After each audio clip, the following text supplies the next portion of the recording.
திரு விஜய் அவர்கள் நேற்று வந்து பார்த்தீங்கன்னா கத்திப்பாரா ஜங்ஷன்லாம் போய் சுற்றி பார்த்துட்டு இருந்தாரு. டிஎம்கே ஐடிவிங்க வந்து அதை ட்ரோல் பண்ணியிருக்காங்க. ஏற்கனவே திரு மு க ஸ்டாலின் அவர்கள் அங்கே போய் சுற்றி பார்த்துருக்காரு. ஸோ எப்படி இந்த கூஜி பேக்னா அதோட ஃபேக் இருக்குமோ அந்த மாதிரி திரு விஜய் அவர்கள் பண்ணது ஃபேக்கு அப்படின்னு இன்னும் கேட்டால் சீப் வெர்ஷன் அப்படின்ற மாதிரி சொல்கிறாங்க.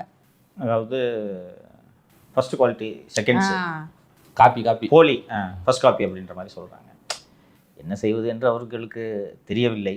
இவரும் தான் மெட்ரோவில் பயணித்தார். ஒருத்தங்க பக்கத்தில் நின்று தான் அவனை போய் சப்புன்னு 2 அரை விடுறாரு. பஸ்ஸில் போகிறப்பே ஒருத்தர் அடி சாப்.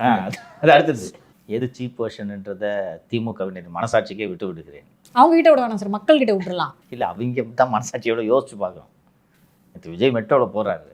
அந்த படிக்கட்டுலேருந்து திபுன்னு இறங்கி ஓடி வந்தாங்க ஜனங்க. பார்த்தியா, இப்படி என்னைக்காவது ஓடி வந்திருக்காங்களா ஐயா உங்கள் டேடியை பார்க்க?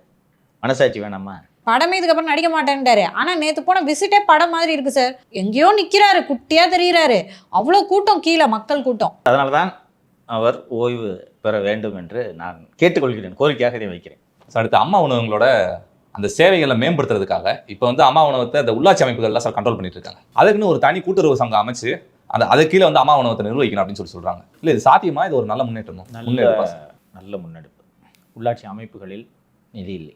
ஸோ அம்மா உணவகம் மானியத்தில் தானே ஓடுது. ₹1 இட்லி 5 ரூபாய்க்கு சாப்பாடுன்னு நினைக்கிறேன் இல்லையா? உள்ளாட்சி அமைப்புகள் மானியம் கொடுத்து கொண்டு இருக்குது. அது அவசியமான திட்டம், நல்ல திட்டம்.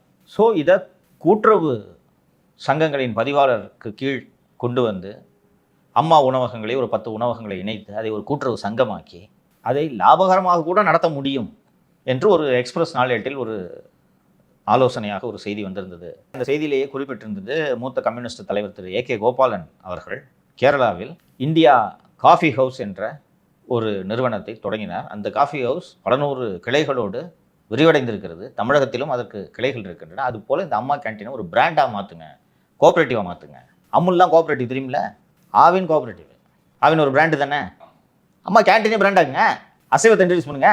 அதான் இந்த அன்புமணி அவர்கள் சொன்ன 25 ரூபாய்க்கு பிரியாணி போடுங்க அப்படின்னாரு. ஒன்றும் இல்லைப்பா, மதியம் வந்து ஒரு 2 மத்தி மீனை போட்டு குழம்பு வச்சு மீன் குழம்பு சாப்பாடுன்னு போடுங்க லஞ்சு. ஸோ அது மாதிரி இது ஒரு பிராண்ட் ஆக்குங்க என்ற அந்த யோசனை இருந்தது. இது ஒரு உள்ளபடியே நல்ல யோசனை. பல்வேறு துறைகள் சம்மந்தப்பட்டிருப்பதால் முதல்வர் தான் இதில் தலையிட வேண்டும்.